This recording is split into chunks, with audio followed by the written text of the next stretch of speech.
PTN news मराठीमध्ये आपले सहर्ष स्वागत आहे। आज आपण आरग या गावामध्ये आहोत। तर आरग येथील मराठा बांधवांची थोडक्यात आपण प्रतिक्रिया जाणार आहे। या आरग गावामध्ये देखील मराठा बांधवांची संख्या ही खूप मोठी आहे। येणाऱ्या विधानसभा निवडणुकीमध्ये मनोज जरांगे फॅक्टर काय काम करणार हे थोडक्यात आपण जाणून घेऊया। आपल्यासोबत काही मराठी बांधव आहेत, त्यांच्याशी थोडी चर्चा करूया। नमस्कार, मी सतीश पाटील। सध्या मराठ्यांना आरक्षण मिळावं ह्यासाठी गेली 14 महिने जो लढा माननीय जरांगे पाटील साहेबांनी जो लढा उभा केलेला आहे त्याला बळ देण्यासाठी किंवा ही अंतिम लढाई आहे ह्याच्यासाठी आम्ही आरगकर म्हणून मनोज जरांगे पाटील जो निर्णय देतील तो आमचा अंतिम निर्णय राहणार आहे आणि आमचा लढा हा आंदोलन करून मिळत नाही तर आम्ही त्या मतदानातून आम्ही दाखवून देऊ। थोडक्यात मराठा बांधवांनी आता सांगितलेलं आहे की मतदानातून दाखवून देऊ। महाराष्ट्रामध्ये रणधुमाळी सुरू झालेली आहे। बरं, समजा आपल्याला थोडक्यात दादा म्हणायचं आहे, जरांगे दादांनी निवडणूक लढवावी का?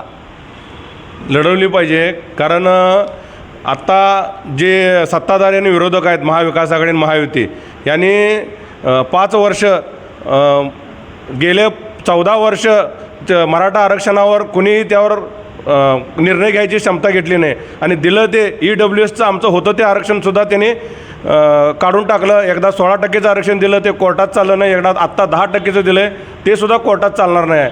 आमची मागणी ही OBC मधील 50%च्या आतील मागणी आहे आणि ते हे दोन्ही सरकारने दिलं नाही।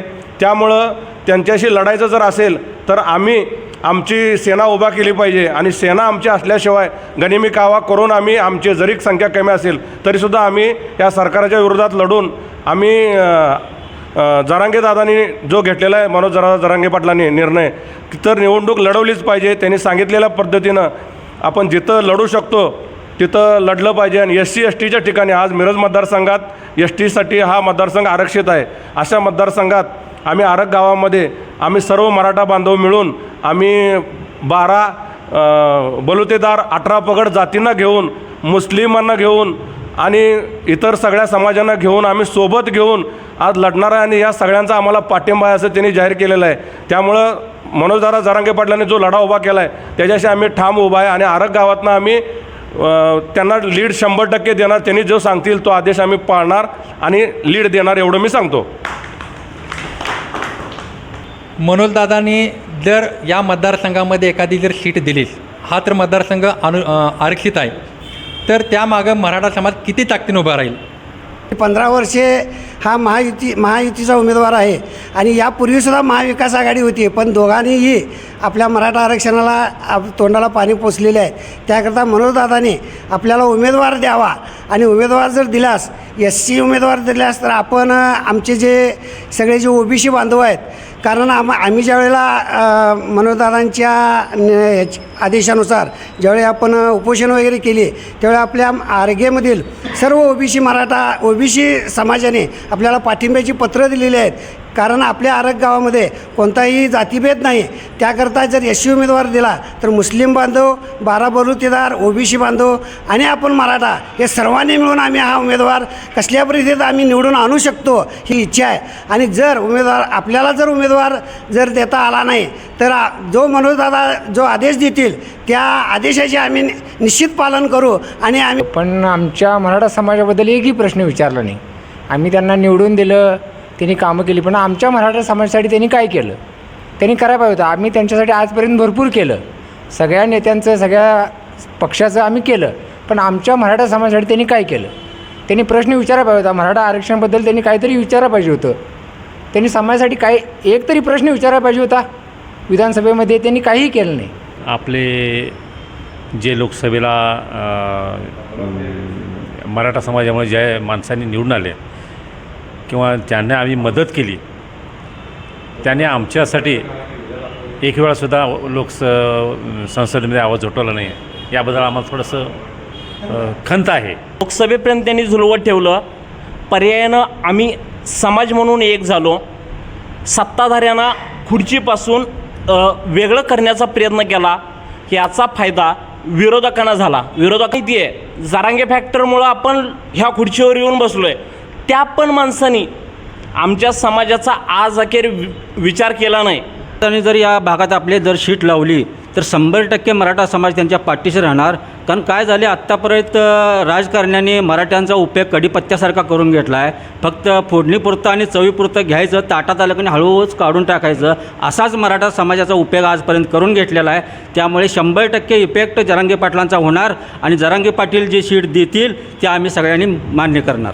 जे शासनानं जे म्हणत होते की बाबा तुम्ही लिहून घ्या बॉन्डवर लिहून घ्या, पण ज्या वेळेला ह्या 15-16 जाती ह्या OBCमध्ये ज्या वेळेला घातल्या गेल्या त्यावेळेला कुठल्या पक्षानं किंवा कुठल्या खासदारानं असं लिहून दिले की बाबा आपल्याला याचा हे होणार आहे, पण कुठल्याही पक्षानं लिहून दिलेलं नाही. 14 जाती शासनाने ज्या 14 जाती गाठल्या आणि जे सांगितलं गेलं हे सगळंच खोटं आहे. त्या सगळ्या 14 जातींची जर लोकसंख्या काढली तर ते 50,000 सुद्धा होत नाही. हे सगळे फक्त पब्लिसिटी स्टंट आहे. ह्याचा आभार आहे, कारण का तर मराठा समाजाला पहिल्यांदा एकत्रित आणले कुणी तर आमच्या नेतृत्वानं. त्यामुळे त्यांचं खरोखर मनापासून आभार आहे आणि त्यांनी जे सांगतील ती पूर्व दिशा. पण मी आज पूर्ण महाराष्ट्राच्या मराठा बांधवांना हात जोडून एक कळकळीची विनंती करतो आहे की ज्या सत्ताधाऱ्याने किंवा ज्या विरोधकांनी आपल्याला आरक्षणापासून वंचित ठेवलं आहे त्या प्रत्येक सत्ताधाऱ्याने विरोधकाला आपल्याला खुर्चीपासून वंचित ठेवायचं आहे हे मात्र प्रत्येक मराठा बांधवांना विसरून चालणार नाही. बघितली तर अंगात स्केल आहे, भरपूर कलागुण आहेत, शिक्षणाची आवड आहे, मेरिटमध्ये पोरगं येतं आहे, पण आईबाप काबाड कष्ट करून कसंबसं घर चालवत असतात. परिस्थिती अशी आहे की त्यांना पुढं शाळा शिकवण्यासाठी फाईन पण भरता येत नाही. आज माझ्याकडे एक पुराव्यानिशी तुमच्यासमोर मांडतो. आता ही 10वीत 100% गुण वडिलांच्या आर्थिक चणचणीमुळे लातूरात विद्यार्थिनीची आत्महत्या आहे. ही परिस्थिती का आली असेल हो? पण ज्या जातींचं कुठलेही आयोग नेमला नाही, त्याची जे सर्वेक्षण केलं नाही तरी या केंद्राकडे ही शिफारस करतात. हे जाणून बुजून मराठा समाजाला ह्या शासनाला द्यायचंच नाही अशी भूमिका आम्हाला या मराठा समाजाला वाटते. त्यामुळं मराठा समाजानं ह्या वेळेला कसल्याही परिस्थितीत मनोजदादांनी उमेदवारी आमच्या SCमध्ये उमेदवारी द्यावी आणि मराठा समाजानं ताकदीनं त्याला आम्ही निवडून आणणार. कारण आपल्याला OBC समाजसुद्धा आपल्याला पूर्ण आपल्याशी पाठीशी आहे. त्यामुळं हे जे आयोगानं सिद्ध केले याप्रमाणे आपल्याला OBCमधून आरक्षण मिळालं पाहिजे ही आमची भूमिका आहे. थोडक्यात गेले 14 महिन्यात जे आंदोलन सुरू आहे त्या आंदोलनाची धार महाराष्ट्रानं बघितलेली आहे. मला एक थोडक्यात विचारायचं आहे, आता या निवडणुकीच्या पार्श्वभूमीवर दादांचा जो निर्णय आहे तो योग्य आहे आणि त्या निर्णयामुळं पुन्हा जरांगे दादांची जी प्रतिमा आहे किंवा जे त्यांच्या लोक मागं आहेत त्यात वाढ होणार की काय होणार? पाटील साहेब जे बोलतात ते योग्यच बोलतात. कारण त्यांच्या जे सभा बघितल्या, रॅली बघल्या तर कोटीच्या संख्येमध्ये मराठा बांधव एकत्र होतो. निश्चितच मराठा समाज हा गरीब आहे, आर्थिक व मागासले पण निश्चितच आहे. त्याच्यामुळे आज कोटीनं संख्या जर का येत असते निश्चितच त्या कोटी मराठी बांधवांचा आवाज म्हणजे जरांगे पाटील साहेब आहेत. आज हा लढा फक्त जरांगे पाटलांचा नाही आहे तर महाराष्ट्रातील तमाम जे गोरगरीब आहेत हा त्यांचा जनतेचा आवाज आहे, मराठी बांधवांचा आवाज आहे. आणि हा जनतेचा आवाज जरांगे पाटील जे घेतील ते योग्यच घेतील. आणि आम्हाला खात्री आहे की जर का तुम्ही संविधानात्मक मार्गाने आंदोलन उपोषण करून जर का आम्हाला आरक्षण देत नसाल किंवा त्याची अंमलबजावणी करत नसाल तर आमच्यामध्ये आता लोकशाही पद्धतीने आम्ही ते मतदानातून आमच्यावरती होणारा अन्याय आम्ही निश्चितपणे दाखवू. आणि मराठा बांधव जागृत झालेला आहे. आज त्यांना समजलेलं सरकारचं जे फसवं राजकारण आहे किंवा जाणूनबुजून अंतिम टप्प्यामध्ये फसवायचं हे आता जनता चांगलीच उमजलेलं आहे. त्याच्यामुळे येणाऱ्या काळामध्ये निश्चित ह्याचा लोकसभेवरती हा ट्रेलर होता, परंतु पिक्चर पूर्ण काय असतो हे येणाऱ्या विधानसभेच्या निकालानंतर 23 नोव्हेंबरला स्पष्ट होईल. पण भविष्यात मनोजदादा हे फक्त मराठ्यांचं नेतृत्व राहणार नाही, ते अखंड SC ST OBC समाजाचं ते नेतृत्व राहणार आहे. आणि ते एक अत्यंत प्रामाणिक आणि न विकणारं नेतृत्व असल्यामुळं इतर सर्व समाज महाराष्ट्र आणि महाराष्ट्राच्या बाहेरसुद्धा मनोजदादा फॅक्टर हे चालणार आहे. तरी मनोजदादांचं जे आज आंदोलन उभा केले ते सर्वसमावेशक भविष्यात शेतकऱ्यासाठी व्यापाऱ्यासाठी हे सर्वसमावेशक होणार आहे असं एक निश्चित मला असं एक वाटतं आहे. आज स्वतःच्या आईचं जर दूध प्यायचं झालं तर मुलाला हंबरडा फोडल्याशिवाय पिता येत नाही. हे तर पूर्ण समाजाचं आहे. ह्या समाजाची जेवढी तीव्रता वाढेल, हा समाज जेवढा एकत्रित येईल, जेवढा आवाज उठवेल कुठलाही पक्ष कुठलीही सत्ता असेल तर ह्या आपल्या मराठा समाजाच्या आवाजासाठी का होईना हे आरक्षण द्यावं लागेल.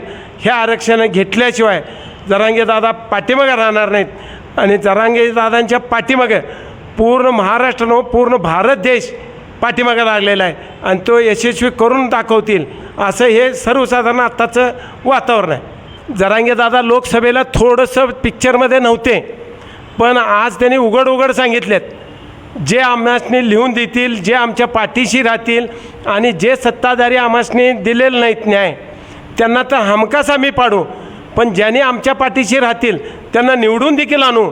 अशा पद्धतीनं जे त्यांनी आव्हान केल्यात त्या आव्हानात तथ्य आहे आणि ते आव्हान यशस्वी होईल असं मला वाटते.